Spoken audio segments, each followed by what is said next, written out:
Thank you, Amy. Yes, the stream is up and running. Thank you. Thank you. Over to yourself, Chair. Wonderful. Thank you, Amy. Good evening, everyone. Welcome to Live Well on Tuesday, the 11th of November. May I remind everyone present that the meeting is being live streamed as well as recorded via the internet, and this recording archived for future viewing. Could all participants please mute themselves when not speaking in order to avoid any background noise or feedback when other participants are speaking? If a participant wishes to speak, can they use the remote raise function? If a participant raises their hand via the remote function and is not subsequently invited to speak by the chair, please could they turn their camera on to indicate or place a message in the chat function. When invited to address by the chair, please could all participants ensure that their microphone and camera is on to ensure that they can be seen and heard when actively participating. If this is not possible for any reason, please bring this to the attention of the chair and/or Democratic Services Officer as soon as possible. Please ensure that all debate is raised verbally and not via the chat function for the sake of the recording. The chat function may be used to highlight any technical issues and/or to grab the attention of the chair or Democratic Services Officer. If any participant has difficulty hearing or being heard when they are addressing the committee, then they should let the chair or Democratic Officer know. So, please can I welcome all committee and non-committee elected members, cabinet members, our officers, and also anyone watching the live meeting broadcast. Before I go on with the agenda, I would like to welcome Councillor Dodd. This is his first meeting of this scrutiny committee. I hope you find it interesting. Agenda item 1 is apologies for absence. Do we have any? None directly to myself, Chair. Okay, I've not received any. I see no hands. We'll go to agenda item 2, minutes of the last meeting, which was the 9th of September 2025. Are we happy with the minutes? Councillor Hennessy? I'm happy to propose we accept the minutes. Okay, I will second that. Agenda item 3, to receive declarations of interest and the nature of interests. Do we have any? I see no hands. We'll go on to agenda item 4, which is the annual equality monitoring report from 2024 to 25. I'll give a little summary of this. The report brings to the attention of Cabinet the Council's progress against the equality objectives of the Strategic Equality Plan 2024 and 25, and other actions taken to improve equality for people living and working in the Vale. It summarises what services have done to collect and analyse equality data on how people with protected characteristics have used their services. It notes what they have done to make improvements in the reporting period 2024 to 25. Not all services responded to the request to submit information. It comments on progress made with each of the equality objections and where we need to focus our efforts. It refers to appendices which show the data collected and the form used to collect the data. Okay, so I will now pass over to Rob. Yes. Hi there. Thank you, Chair. Good evening, committee. So this is the annual equalities monitoring report, and as the chair just indicated in that introduction, then it's quite a wide-ranging report that summarises work across the council in 24-25. It's the structure of the report is largely determined by some stipulations within the Equality Act. The Equality Act includes a public sector duty, and within that there are specific duties for Wales. One of those is the requirement to publish an annual report itself, detailing progress made on in the previous year to equalities issues contained within the council's strategic equality plan. So you'll see in the report, which is in full as an appendix to the initial cabinet report, that each of those the structure of the report goes through the strategic equality objectives and work done to deliver those. It also includes some, I suppose, additional information that's required under the Act. So there's some information about how the report has been developed, how the information within it is identified and collected. There's points around the Council's equality impact assessment process and future reporting arrangements. What I'm going to do this evening is quickly run through, I suppose, some of the highlights of the report and the work that's been done to deliver on those equality objectives. That's all coming from the main appendix, Appendix A, where these things are covered in detail. So I'd like to highlight first some of the work that's done by our 50+ Strategy Forum and our age-friendly team in order to support our age-friendly status and work generally to enable older people living in the Vale to have the greatest possible say in influencing how the council operates. The council's had a long-standing and really productive relationship with 50+ Strategy Forum, who provide that voice for older people in the Vale. Over the course of 24-25, we supported the forum to hold a series of meetings on a really wide range of topics. I think the kind of both the breadth and the impact of that work comes through in the report, where you can see references to the forum and our age-friendly work under most of the strategic equality objectives. The work of that forum and of our age-friendly officer more broadly was instrumental in working with the Public Services Board to develop and then launch the Age-Friendly Vale strategy and action plan. That was launched in 24-25, and the action plan covers 25 to 28. That was a huge piece of work that came to fruition last year. More than 20 partners from the Public Services Board, the third sector, and local community groups played a role in shaping that strategy. There was a kind of showpiece engagement event held at St Paul's Community Centre in Penarth in 2024 that proved the catalyst for pulling a lot of things together. It's a really wide-ranging, really ambitious strategy that will guide how the council and other PSB partners operate for many years to come. Also worth mentioning in the same vein, some of the work that was led by some of those groups and undertaken by the council to celebrate Intergenerational Week. There was a big campaign around that, where we joined together with partners such as Welsh Government and the Older People's Commissioner for Wales to encourage intergenerational activities. And we also did some interesting work to mark International Older People's Day in August of last year. That was when the Vale Positive Aging campaign video launched, and it's an asset that we've been able to get some really good use out of. I think it had over 1,000 views as part of its first airing. There's 1,000 people that we've been able to reach there to promote positive aging and tackle some of the negative stereotypes we know sometimes exist.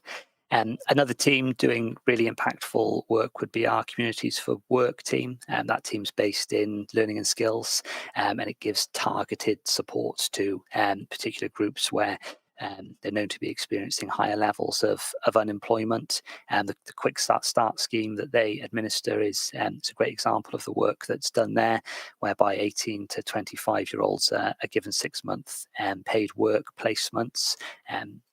During 24-25, 16 individuals came into the Vale of Glamorgan Council through that scheme.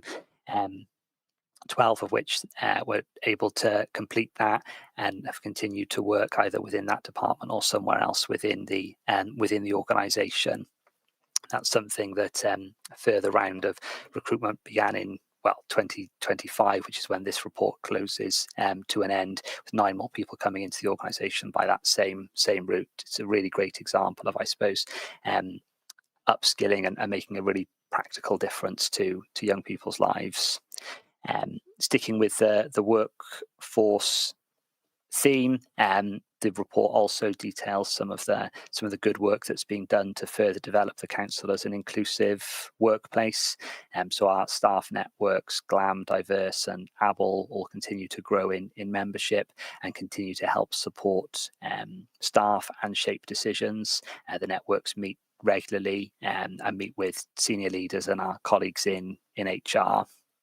Their work was really important in having the council recognised by Race Equality Matters, who awarded the Vale Walking Council its Silver Trailblazer status during the reporting period. I think particularly the work of the Diverse network to give individual members of staff more of a voice within the organisation by sharing some of their stories was something that was particularly well received as part of the application for that award.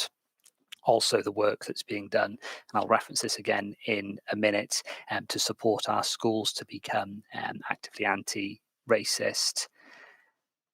We should also note that during the reporting period, Stonewall announced the Vale Glamorgan Council as being one of its top 100 inclusive employers. I think one of only 2 Welsh councils to appear on that list in 2024. It was a really significant achievement for the council, and something where we were really proud to join some of the top organisations in the UK and be recognised for that commitment to supporting LGBTQ+ staff, customers, and of course our residents. The report also picks up on some work that's being done to address attainment gaps for children and young people, highlighting in particular the work of our Family Information Service, who received the Families First Quality Award accreditation for the work that they're doing to provide information, advice and support to local families. In that assessment, the work of the FIS index team was highlighted as a real strength for the work that they do to support carers and parents of those with complex needs.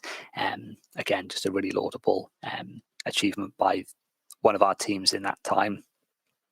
Our Learning Links team, which was formerly the Vulnerable Groups team in Learning and Skills, also feature quite heavily in the report.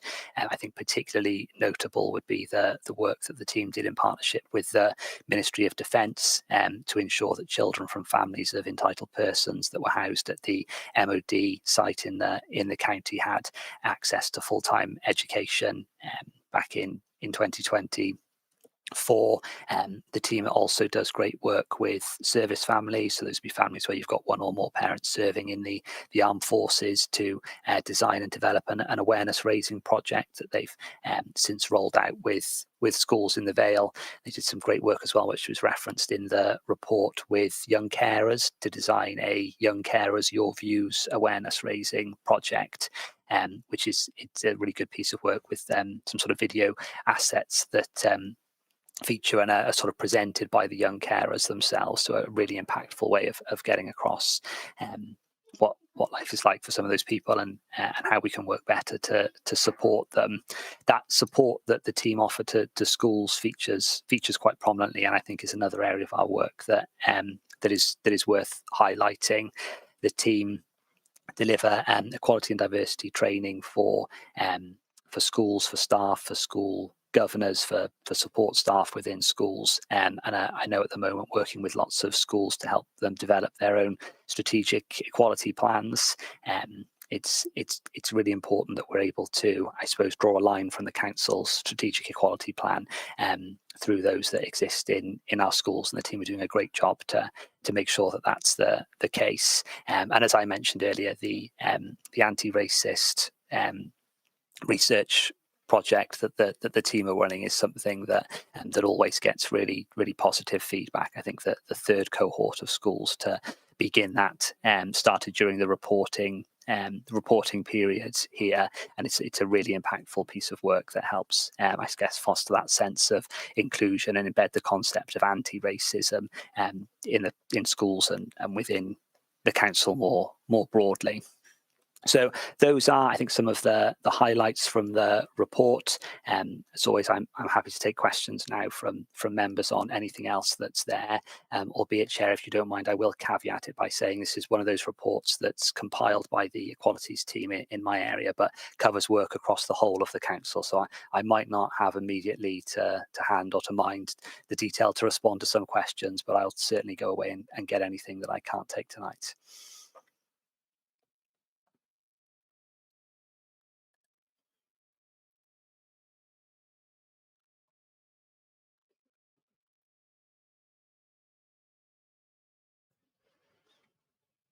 Are you okay, Chair? We can't hear you at the moment, Chair. I forgot to take myself off mute. There you go. That's good. I panicked for a moment, Chair, that it was my headphones that were playing up. Though it'd be difficult to take questions, and have I just been speaking to myself for 15 minutes? Apologies, everybody. I suppose there's one in every meeting who does this, and it happens to be me today. Thank you very much for that, Rob. Do we have any questions or comments? Councillor Lovelock-Edwards. Thank you, Chair. And trust me, you won't be the first. You're not the first or the last to have done that this week. Rob, as usual, a really insightful report. And I just have a few observations to make, and followed by a couple of questions, if I may. Yeah. Thanks so much for sort of highlighting the fantastic work around age-friendly Vale, and the team around the work that they do with the 50 Plus Forum. It would be remiss of me as the champion for older people not to give them a big up, but they genuinely and sincerely put their heart and soul in as you've reflected in your report, on sort of highlighting not just the issues that they face and the challenges, but the positive sort of contribution that older people make to us as a community and to the Vale Council. And as we know in the past, they tend to be the ones that fill in the survey forms, that participate in any engagement or consultation process, and they really are sort of worth sort of celebrating. And obviously we have been having wider discussions because we are an aging population, and so it's important to sort of keep a spotlight on older people in terms of from a Vale position.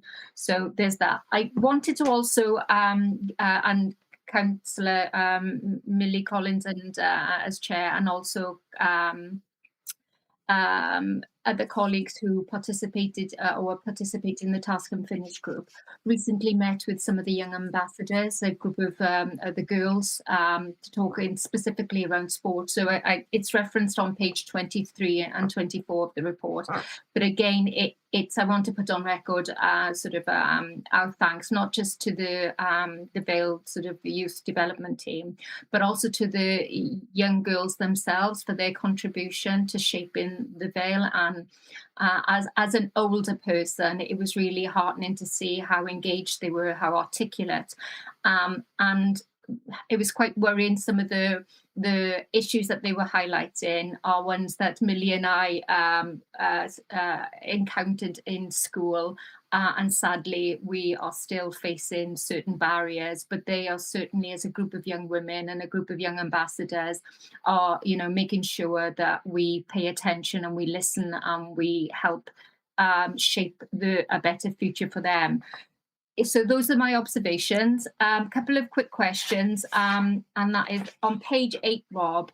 Some services, you've reflected the fact that they didn't engage in the process, and one of the key reasons was well, there were two key reasons, and I think it was around the duplication of reports, but also not having the tools or the equipment, I suppose the mechanism. So I was wondering if there was any initiatives in the coming months to work with those services that haven't provided those data, that data and insights, and what, if anything, as councillors can we do to help that, because we need this data, we need those insights, in order for us to make strategic plans, and also to ensure that the people that we employ as a council reflect our community. And then there was the other question was around, again, going back to young people and the work that the placemaking team did, where they spent a week in a particular comprehensive school. And I just wanted to know if there are plans to broaden that across the Vale, work with others, do a similar body of work in other schools, bearing in mind resources I know are always an issue. And there I will stop. Thank you, Rob. No, thank you, Councillor Lovelock-Edwards. Yeah, and happy to speak to both of those points. The first one with regard to the reporting, yeah, what has sort of part of the issue here is over the last couple of years we've been trying to pull forward the sort of timing of our report on this, because it's one of those reports where we're reporting on work undertaken in 24-25 in 25-26, and so to try and make it feel as current and as relevant to Cabinet and Scrutiny when it comes through, we've been trying each year to, I guess, do that earlier in the year.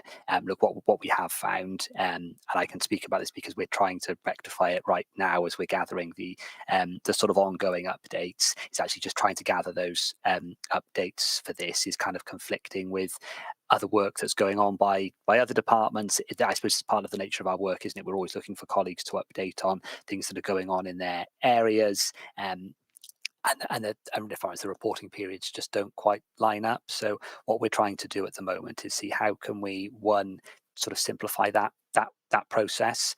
So we're asking colleagues for, I guess, simpler updates, where we've got data-driven updates.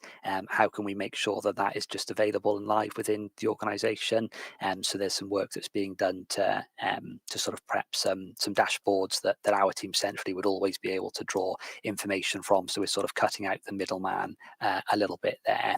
And then our real ambition is to try and align the reporting that we're doing against the strategic equality plan with the sort of directorate plan and other reporting that's being done to support Vale 2030, because we've deliberately produced our new strategic equality plan. So it is it sort of sits directly below. You can quite clearly draw a line from the wellbeing objectives and the actions in Vale 2030 and in our annual directorate plans to what's being done in the strategic equality plan.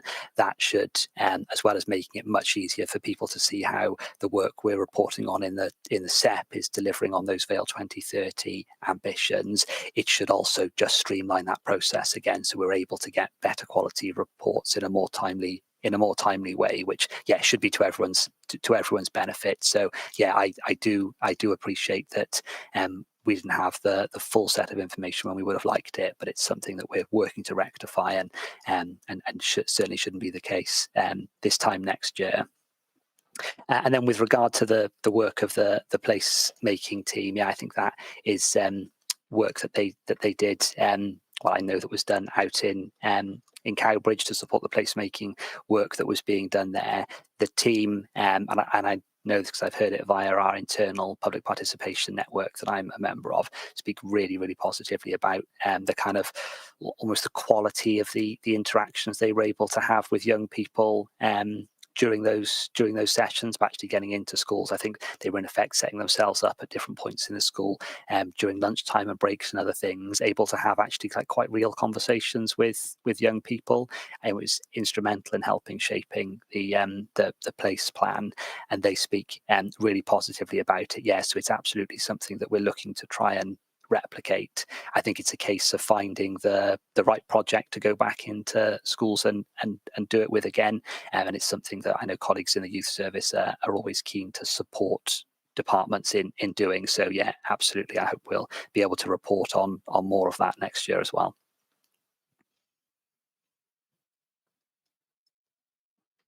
Thank you.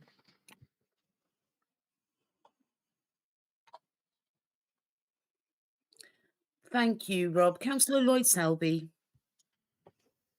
Yeah, thank you, Chair. And Rob, thank you very much for taking us through the report. I don't have any questions or comments really, other than to say I think this committee should pass our thanks and our commendation to all those who've been involved in the work to ensure that this council meets the requirement of the Equality Act. And I would particularly like to highlight and commend the work that's being done in terms of the approach to anti-racism within schools and the support that's being provided to schools that are becoming schools of sanctuary. I think it's never been more important in the current climate.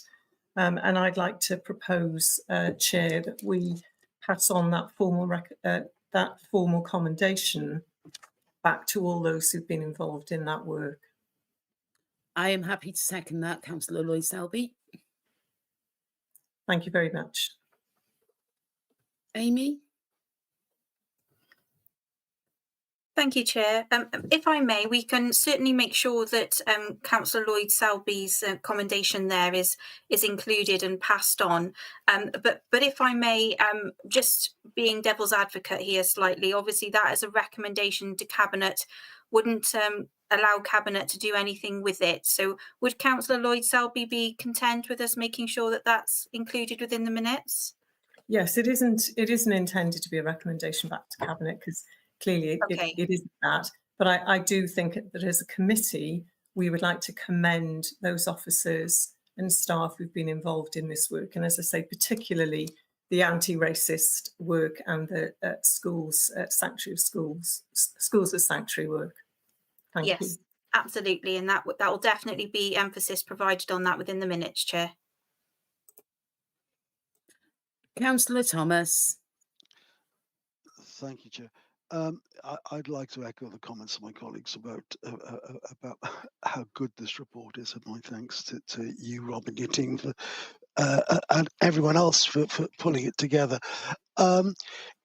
In fact, it is such a good report that I guess that's kind of what's making it difficult to come up with any other recommendations or any holes that we might think that there are in there. And I can't see any. I've looked and I've scrutinised it, and it is a comprehensive report. As Councillor Selby said, I mean, as you said, I'll move towards schools of sanctuary, and our aim to become a county of sanctuary means that we are driving this forward as a council, and that it's something which we all support, and I therefore would ask that we approve officers' recommendations, and I so move. Thank you. Amy?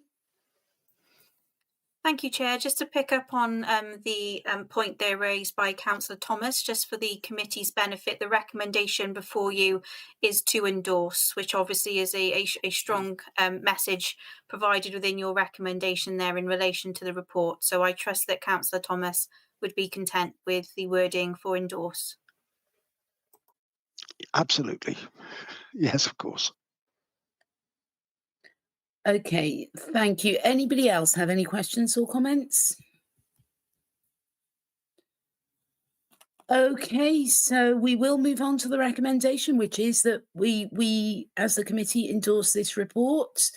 Are we happy to go with that recommendation?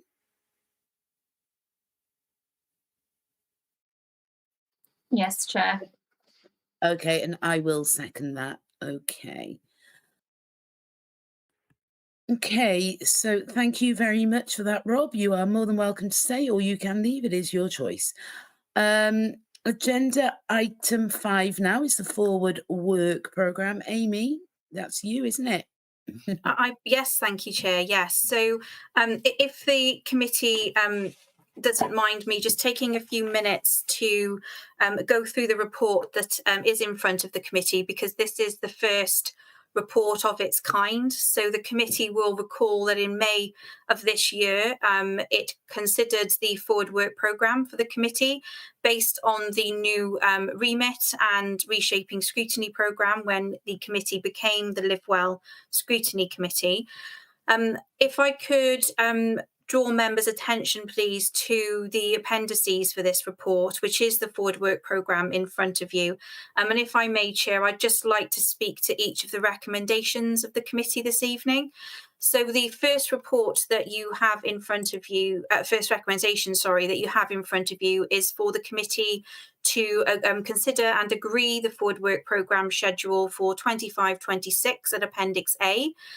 So this is a document that is regularly monitored by the chair and myself in partnership with service area officers. It is an updated version of what the committee has received in May and was agreed to be published. So I'm seeking the committee's approval of that document in order to make that available on the Scrutiny web pages of the council's public website. If I may just refer to the document itself, the document is structured within different sections to reflect the different forms of scrutiny that we now operate here in the Vale of Glamorgan. So you'll see on the page 2 of the Forward Work Programme, it specifies the task and finish working group. There is currently a single group in operation at the moment, which is looking at equal opportunities and accessibility in the sports and leisure sector for underrepresented groups. And the group are currently reflecting on that and holding regular meetings in order to move that forward. It is proposed that the group are aiming towards providing a full report to the entire committee for the January 2026 meeting. So that is the task and finish investigative arm of the scrutiny for this committee. If you move then on to the proposal section method of scrutiny, you'll see there that there are a list of reports that are expected to be put before a scrutiny committee. And these, you'll see there have been updates to say that the items have been received. I'm pleased to say and very grateful to the service area officers that feed into this committee. I'm pleased to be able to advise that there is very little slippage for this committee and the reports that were expected have been received. And you can see within the document that is available that will be available on the public website that there's links to those documents as received. Then on to the third form of scrutiny, Chair. Further down the document, you'll see there's a section in relation to member briefings. And you will see there that there is a series of information and reports that is to be shared with committee through the For Information reporting mechanism. And again, there's updates within that document to advise that when those various pieces of information were circulated to all elected members, not just members of this committee, but all members are provided with that information. And lastly, Chair, which is unique for this committee within its Forward Work Programme, there is a section at the end of the document that refers to the Leisure Management Contract Members Working Group. So our Leisure Centre working group that does conduct visits. And as members of this committee will be aware, because they are members of that group, there has been a visit that has taken place since the Forward Work Programme was last considered at Byw'n Leisure Centre, and the members of the group were invited to those. So if I may pause, Chair, at that point, in terms of the first recommendation before the committee, I'd just like to seek the committee's approval in order to publish this updated version and to invite any members of the Task and Finish Working Group and or Leisure Centre Working Group, if there's anything they'd like to present at this point. Thank you, Amy. I can see Councillor Cave has her hand up. Absolutely, yeah. Thank you, Chair. I'm not quite sure under what Amy's just said there, whether this actually fits with what Amy's looking for. But I'd just like to make some comments on the report before us. First of all, I note that I don't have any page numbers on this report. So it's a bit difficult for me to refer members to the pages that I'm looking at. I don't know whether you have page numbers on yours, but I don't have on mine. But the first page of this document that gives the corporate plan objectives, the cabinet members, the directors, etc. The only note to the councillors on this committee is a link. And I think it's important, really, especially as this committee is supposed to have some teeth and it's supposed to take people to task, that if this is going to be shared on the website, the very first thing that should be shown on this document is who chairs this committee, because that is somewhere that a member of the public could go to if they had issues with anything that is covered by this committee. So I do think it's a bit of miss here not to have at least the name of the chair of the committee evident on the front of this particular document. The other things I would say is there's a lot of documents here for noting. And this committee, and the reason that the scrutiny was changed is to give scrutiny teeth. And this committee is the bringing together of two previous scrutiny committees, one being health and the other one being homes, or health and social care and the others being homes. And I note that there's several things that we're asked to note here that once upon a time we would have really considered as a scrutiny committee in much more detail. And we would have considered them much more frequently than we were being asked to look at the moment. And it wouldn't be for noting, it would be for real discussion. So I am very, very concerned. For example, there's several things like the housing support grant. It says here that that's going to come to us in January 26. And the last time anyone scrutinised this was November 24. And the same thing I can see with several other things like the homes review. So there's several things on this report that I'm very, very concerned about, like the local housing market assessment. Again, this is due to come to our committee on the 26th. It's for information only. And the last time scrutiny looked at it, by the looks of things, was May 24. So I am a little bit concerned as how much teeth and how much power this committee really has. So I wanted to say that early on before we get into any other discussions on it. But that's my view. Amy, would you like to come back on that? Absolutely, Chair, if that's okay with yourself. So in regards to Councillor Cave's first point in relation to page numbers, I assume she's referring to the Forward Work Programme document rather than the report in its entirety, because I can see obviously that the covering report is numbered, so I can certainly take that point back in terms of page numbering for the Forward Work Programme document in its own right. But obviously I do acknowledge that the document itself is sectioned in order to reflect. But I'll certainly take that forward. And then I can also take Councillor Cave's point forward, because obviously whatever is reflected within this Forward Work Programme also needs to be considered for reflection in the other Forward Work Programmes for our other scrutiny committees. I can certainly take that point forward in regards to specifying the chair specifically, and then possibly further in details of the membership as an entirety. So I can certainly take that away, Chair, and look at both of those points. With regards to the items that Councillor Cave refers to as items being noted, I believe Councillor Cave is referring to the section of the document that is specifying information that is under the members' briefing section. So what I would say on that point is in terms of the frequency of scrutiny for those items, each one of those items was looked at prior to the Forward Work Programme formulation in May earlier of this year. And the versions of those reports that had previously gone to this committee, it was looked at the impact and the recommendations that had been made in relation to that information.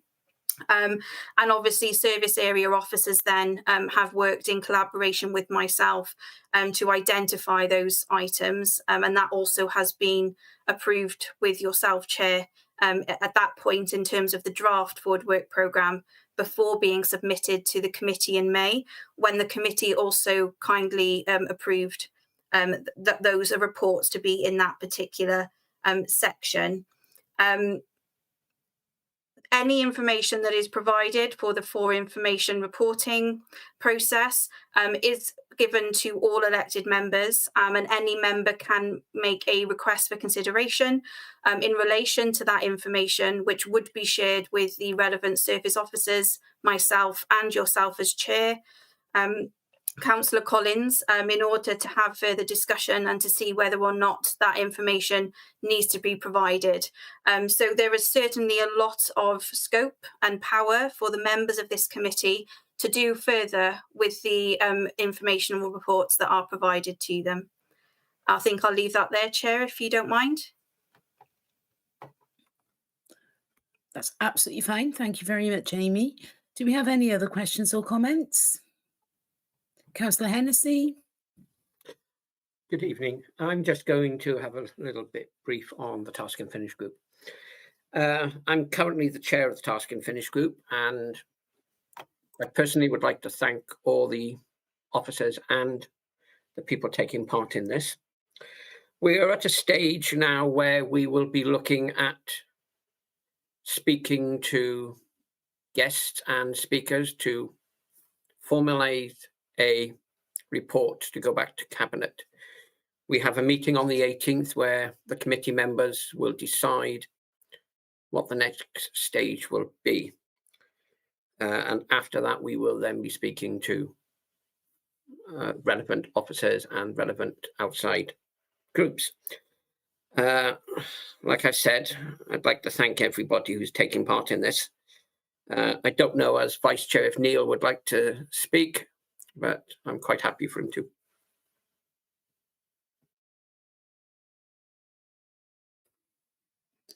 Okay, any other questions? Oh, Councillor Thomas, go ahead. Yeah, I mean, there's not a lot to say. Andrew's covered a lot of the things that we are up to, and Belinda happened to mention one of the groups that they've seen in the previous item. She brought it up there. We are looking to go forward on this and look at ways that we can improve the involvement of the groups that aren't currently being making as much use of the leisure centres and sports facilities and occasions for active exercise that are available within the county, and looking really at the ways in which we can improve that. Particularly concentrate. There's a lot of work going on with the over 60s. There's an awful lot of work going on with the under 18s. So it's that group in the middle, the 18 to 60s, which aren't being addressed. And I think that's our focus. Thank you. Okay, thank you. Amy? Thank you, Chair. So if it's okay with yourself, I'd just like to speak to the second recommendation that is on this report for you this evening. So you will see that the recommendation is specifically talking to the decision tracking data that's relevant for this committee. And we're asking for the committee's permission to present the relevant decision tracking as part of your biannual forward work programme monitoring reports. So going forward, as part of this report that you've got this evening, as well as your annual setup report that you will receive each May, there will be an additional section built in within this report which will set out the specific decision tracking data for this committee. And if I may, Chair, I would just like to, because this is a new process, I'd like to highlight, please, and bring to the members' attention that paragraphs 2.6 to 2.9 is the paragraphs that are referring to how the decision tracking will be now more readily available and transparent, not only just for elected members, but also for members of the public. So if I could, Chair, if I could just very quickly share my screen in order to provide members of the committee with a very brief demonstration in terms of where the information is available. So hopefully members of the committee should now be familiar with our MemberNet page, and you'll see within the page there is a particular Scrutiny Hub section.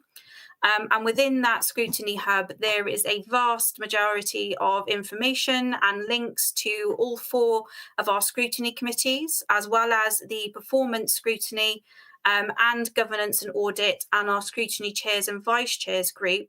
But in particular, I'd like to highlight this section in yellow, which you can see is the scrutiny recommendation tracker and guidance. So this specifically relates to the recommendation before you this evening.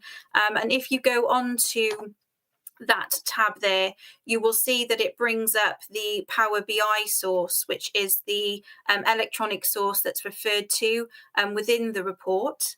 And you'll see here that members are able to go on to this resource at any time to see any outcomes or the journey of recommendations that are either referred to Cabinet or other committees. And you'll see that there's a way to you can consolidate down to the particular committee you wish, and or whether or not the recommendation has been sent to Cabinet. So I'm just going to click on the Live Well Scrutiny Committee here, just by way of example, Chair. So you'll see that it will give you some infographics in relation to the impact and the following the journey of the recommendations for the committee. And any member will be able to go and see any of the recommendations from the start of this municipal year. So from your committee meeting in May, you'll see that you're able to scroll down and you can see the other recommendations that have been subsequently raised by the committee. It will give a demonstration, it will give a description of that recommendation, and you can also see the outcome of any recommendations that have been forwarded to Cabinet. You'll be able to see the Cabinet outcome as well. So it's what we're asking for is obviously to make sure that your reports are shown. Your reports include the decision tracking information specifically broken down for your committee, as well as being able to make sure that this is accessible to all members at any time. So the committee will no longer need to wait on a quarterly basis in order to access that information demonstrating the impact for the committee. I'd like to show you briefly, Chair, if you don't mind humouring me for another moment. I'd just like to point out, for the sake of committee members who may be dealing with members of the public, I'd like to take a moment to show you where that same information is also available to members of the public. So Matt, if I could, I've just clicked my share screen, if you wouldn't mind activating that for me. Thank you very much. So hopefully, Chair, in a moment you will be seeing the Vale of Glamorgan Council's homepage. Please shout out if you're not seeing that, anybody, but I can see that on my screen at the moment. So when you are on the council's homepage, you can go to the council tab, which is on the right hand side here. Hopefully you can see my cursor. And when you click onto that, you'll see that there is a dedicated scrutiny selection. So that takes you under council structure. You can go to scrutiny, which takes you to our dedicated scrutiny webpage, which again has a vast wealth of information available to members of the public, all of which is also available on the Scrutiny Hub for members. And you'll see as you scroll down the page, then you'll see the decision tracker.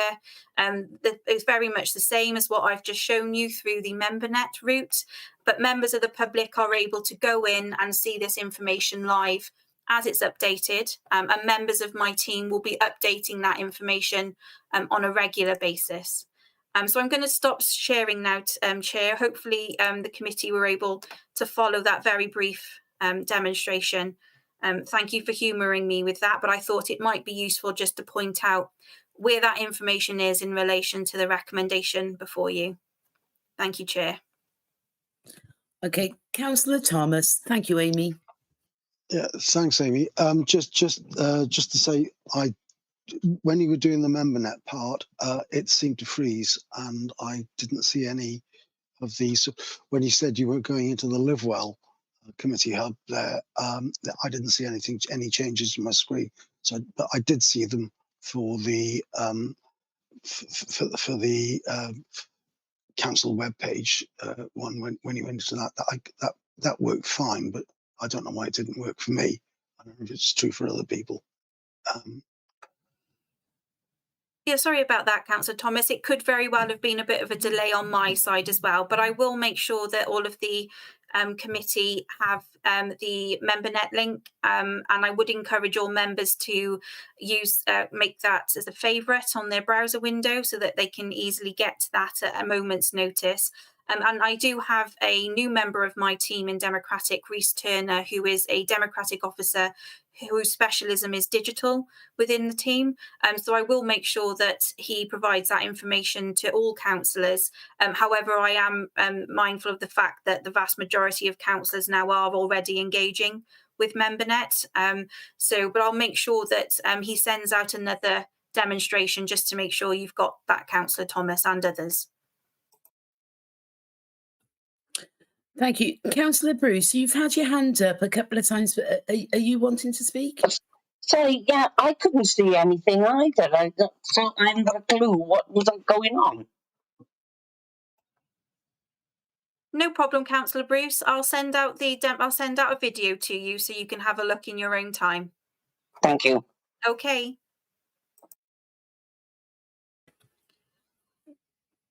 Amy? Thank you, Chair. So I was just going to say there was nothing further from myself, Chair. The two recommendations I've gone through with you this evening. So happy to take any further questions if the committee have any. Okay, anybody have any further comments or questions?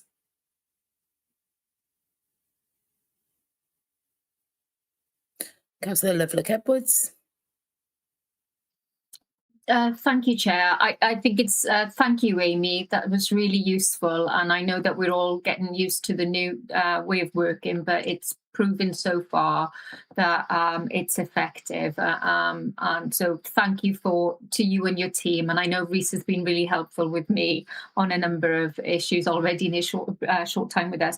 I just wanted because I understand that obviously we have a new councillor sort of participating in this scrutiny, and I just wanted to, I suppose, reflect back on Councillor Cave's comment.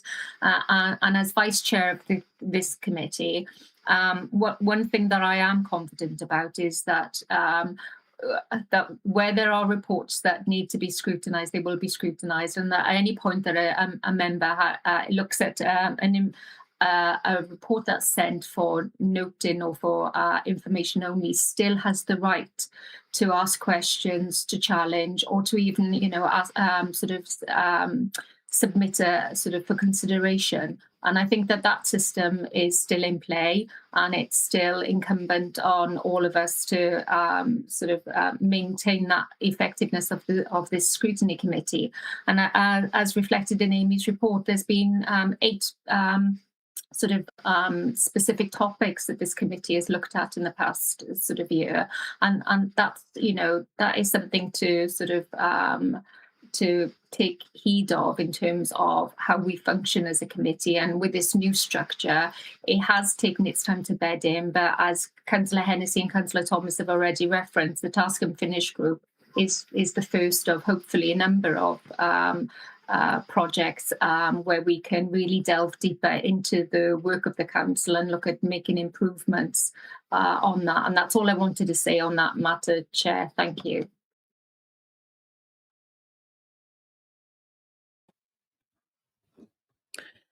Thank you.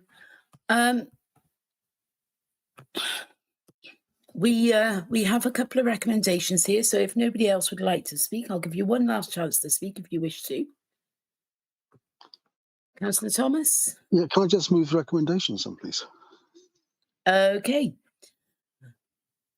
Do we have a seconder? Happy to second, Chair. Right. Okay, so thank you very much. We have a seconder for that. And I believe that brings us to the end of this meeting. I have no other items that are urgent. The date of the next meeting is... That's the 13th of January, Chair. Thank you. I knew it was January. I just couldn't remember the exact date. Thank you very much. Okay, so thank you for coming and enjoy the rest of your evening. Bye. Thank you very much, Chair. Night all.